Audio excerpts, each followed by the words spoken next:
Good afternoon, everybody. This is Purple Update Live, brought to you by McDonald's Liquors, Fine Wine and Spirits. Established in the 1940s, McDonald's Liquor is a liquor store near Lake Nokomis in South Minneapolis, a true neighborhood liquor store, right on 51st or 50th rather, in 34th. So if you know where the light rail station on 50th and Hiawatha is, it's a few blocks from there. It's a great place. Huge wine selection, huge craft beer selection, a lot of stuff you won't find elsewhere. So stop in sometime. I actually got this from them yesterday, a koozie from the 2002 season, which is also the year that I graduated from high school. So that's pretty cool. I know what you're thinking. You graduated from high school in 2002. You look amazing. What's your secret? How do you keep women from mauling you in public? You know, I don't have any answers for you. Anyway, I'm Joe Johnson, owner of purplePTSD.com and its sister site VikingsTerritory.com, as well as PurpleTerritoryRadio.com. I want to try something a little different. If you're new to Purple Update Live, we're going to be, and by we I mean me, doing a show every single day, just kind of recapping the news of that day. And chatting with viewers. There's a few other Vikings YouTube shows, and I wanted to do something a little different than those, in that I didn't want to edit or do any additional work. Actually, I wanted to do the show live. I wanted to, debate and talk with the audience. So if you're on Facebook or Twitter /Periscope or YouTube, you can chat and ask me a question, and for the most part, I will see it. So Monday through Friday, I'll be reading a lot of news. It's not necessarily like the best week for us to launch this show, just because there's not as much news coming out, obviously, with the bye week. But on Friday, I wanted to have like an open line Friday where, it's more dictated by readers' questions and comments than anything else. But since the show's new, and I'm still kind of playing with what time of day to do it, I'll just run through some stuff until people start asking questions. It came out today that former Vikings quarterback Taylor Heineke is going to be attending the XFL supplemental draft and entering his name into it. I think his tweet was that he's looking forward to playing some ball again. Calvin, I actually am only going to be doing the show for like another 15 minutes or so. We're working on the ability to actually have people call in. So if you have any questions, you can type them. Otherwise, I'm trying to figure out the best way to do that. I know on Periscope you can set it to be like that people can like do face call, like call in and kind of pop up on the video, depending on the settings. And we've done that in the past. Unfortunately, I'm using a software that allows you to stream across all social media, so I don't think that's going to work. I remember you though. I appreciate you for checking the show out again today. That's really cool. That means that I must be doing something right, or at least I'm not as off-putting as all of my ex-girlfriends say I am. So if you have any questions or comments or anything, let me know. I always read them on the air. For the most part, I try to ignore the ones that point out the real reason that I'm single, the shape and size of my face. But Heineke, if I recall correctly, was known as the guy with the rocket arm, and I wanted to bring that up to see what you guys thought of the XFL, if you remember it from its first go around, if you are planning on watching it. I haven't looked too much into it just because I know they announced the teams and there wasn't going to be a Minnesota team, which isn't that surprising. But I'm wondering if their rules are going to be as loose as they were the first time. If you don't remember the first time, they really were attempting. The X in XFL stood for extreme. Wow, there's nothing more early 2000s than that. Extreme Mountain Dew, chronic traumatic encephalosis. I can't pronounce it. The one rule that I remember specifically was that there was no fair catches allowed. So they were planning on having, guys go back there to return punts and just get murdered. But as we've seen in the NFL as well, rule changes don't actually end up panning out on the field the way that people either anticipate or especially the league anticipates. For example, when they moved the kickoff or the touchback to 25 yards to limit the amount of people returning kicks because of all the injuries that happen on kick returns, teams started kicking, not going for touchbacks, at least initially, but more kicking it around so it would land between the 5 and the goal line to force teams to return because they didn't want to give them the extra 5 yards. They didn't want drives starting at the 25-yard line. I haven't seen as much of that as there was initially, but I forget when I was in college what the term was, like ancillary consequences, things, unforeseen things that happen based on a rule change. And so in the XFL, nobody was returning punts. They would just obviously run as far away from the ball as they could and let the other teams down it. A few guys did, especially to start out, but yeah, no one was going to stand back there and just get rocked. And so, with what we know now about concussions and CTE, I would be surprised if they still were doing things that way because that would just be in really bad taste. But then again, it's Vince McMahon. Good taste isn't something that he's accustomed to. But, as we saw from, what was the name of that other league that just came out for 2 weeks and then exploded? The AFL, Alliance of American Football, AAFL. I think that was, it failed for a couple reasons. Excuse me. It's a quality show. First of all, it wanted to be kind of a feeder league for the NFL, right? And it didn't have the funding behind it that obviously the XFL has with WWE wrestling just being this behemoth. So financing wise, they obviously were kind of on a shoestring budget. They were maybe expecting better returns the first few weeks, but it fell apart. There was also the rumor that one of the owners bought into it to get access to this software that he wanted for betting purposes, which you think there would be a better way to go about obtaining software than putting together all these teams and getting all these players' hopes up. But the other reason it fell apart was that it wanted access to practice squad players in the NFL, and the NFL didn't allow it for obvious reasons. I mean, you don't want those guys getting injured, but you also don't want, practice squad players, teams really try to hide them because if other teams know how good these guys are, they're going to snatch them.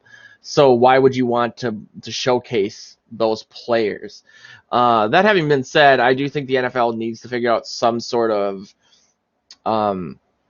minor league system. Every other sport has one. They have college football, but I was a really big fan of NFL Europe, and I wish that they would do that again. I'm surprised that they don't, just because of the rate of globalization and how they've tried to establish football in London. You think that would be something that they looked at again. Maybe they will. I don't know. Beyond that, the leading scorer in franchise history for the Vikings, Fred Cox, passed away yesterday at the age of 80 years old. He was a few weeks away from his 81st birthday. From everyone that I've talked to that has met him, he sounds like he was an amazing guy. He also was the inventor of Nerf football and Nerf in general. That's really, really cool. I mean, I doubt there's anyone out there watching the show that didn't grow up playing with some sort of Nerf. He was around back in the good old days of the 60s and 70s. A great quote from him. There's actually a video of him from a week or so before he died, really just being at ease with it and discussing how he's lived this amazing life. And it really touched me because it reminded me of my grandpa when he passed away at the age of 96. And so, I just want to say rest in peace to him because he's, outside of football, just a great guy. And one of the greatest kickers, if not the greatest kicker in team history. And so I also wanted to get back to a topic that I discussed yesterday, which was whether or not the Vikings should extend Cousins. I finished the article, so that'll be live on VikingsTerritory.com before 4 o'clock. I just wanted to really quickly touch on that because as of, let's actually go a little bit further back. Let's see if I can find it. I think it's unrealistic and it's hubris to just presume that they'll find a solution that can play at the level that Cousins can, or even a fraction of it. For the most part, the core Vikings players on both sides of the ball are locked in till 2023. And so if you're going to draft somebody, you'd have to most likely do it this offseason. Then you would have a year to play behind Cousins, and then he would step in 2021. But as we've seen, that's easier said than done. And considering that Cousins' contract set the market last offseason, bringing in anyone, I would argue, at the same level of Cousins pay, in regards to his pay, would cost most likely more than what they had been paying for him now. Now, the reason that Cousins wanted to only do a 3-year deal was because he wanted to bet on himself, play for 3 years, and then cash in again to get another big contract. So I'm assuming his contract will be even more than it was, especially with the way that he's been playing. I'm all for that. I don't really get why people are so obsessed with how much money he's making unless it affects the team negatively. And that just hasn't been the case. Sure, they're really strapped for cash right now, but the argument was that bringing Cousins in would mean that they would lose Barr, Kendricks, Danielle Hunter, Trey Waynes, maybe even Adam Thielen, so on and so forth, and that just hasn't happened. That Rob Brzezinski is not given enough credit for what he's been able to do financially for this team. He's amazing.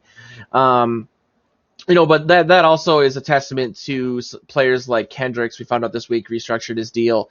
Barr turned down more money from the Jets to stay here. Everson Griffin restructured his deal. And so outside of that, I get that Minnesota, the joke is that, actually the truth is that Minnesota was the number one seller of Oldsmobiles back in the day when Oldsmobile existed, and the joke was that Buicks were too flashy for them. I know people are very modest and humble in this state. I know that people were upset when Moss said straight cash, homie, because they were like, we're a hardworking state and flaunting that money, blah, blah, blah. But the money doesn't matter. Outside of, again, what it means to the team. Each year, each team gets about $10 million and some change more money for their salary cap. So from 2018 to 2020, starting in 2021, they'll have $30 million more dollars than they did in 2018. Again, I think he will cost more, and maybe it's a matter of whether or not they can afford him. But outside of that, there's no argument to me why they shouldn't, because this team, the window, again, is open until 2023, but I would argue each year gets worse and worse, or more and more closed. The players are getting older. Teams are learning more and more about the system. That's why I think Zimmer's defense peaked in 2018 I don't know. It's hard to say 2015 or 2017. They were historically good against the on third downs on defense in 2017, but they also weren't good in big spots in 2017, obviously. But starting all over with a new quarterback that's young and takes a few seasons to get going, or even bringing in a free agent, it's just right now. I would argue the opposite on offense. That the more they're together, the better they're getting. Timing wise, you have guys like Irv Smith Jr., who everyone is saying is going to be a superstar in this league. Tight end is one of the hardest positions to acclimate to in the NFL. He's only going to get better. BC Johnson, they have Josh Doxson now. How much better Cousins' timing and relationship with Diggs is now compared to last year. He's always had kind of a really good relationship and chemistry with, on the field with Thielen. Now you're seeing that with Diggs, and you'll see that next season with other players. And so, the argument yesterday from somebody, I don't remember if that was you or not, Calvin, but that we should wait to see whether or not they win a playoff game before re-signing Cousins. I know that the Vikings like to do things early in regards to extensions. I would be surprised if they weren't already discussing that with Cousins and his agent. My fear of them losing a playoff game stems more from coaching decisions, game plans, that sort of thing. I'm hoping Zimmer has learned his lesson from getting too complicated or too cute, really throwing out most of what made you successful in 2017 and trying to implement this new system that was extremely complex. I think I brought this up on every show so far this week, but there was one of the 50 deep passes down the field where I think it was Aguilar was wide open. You saw Smith just go like this, like, what? Like, what can I do? Anyway, I'm going to be going here in a minute, so I'll read a couple of your comments, but quickly I wanted the starting quarterback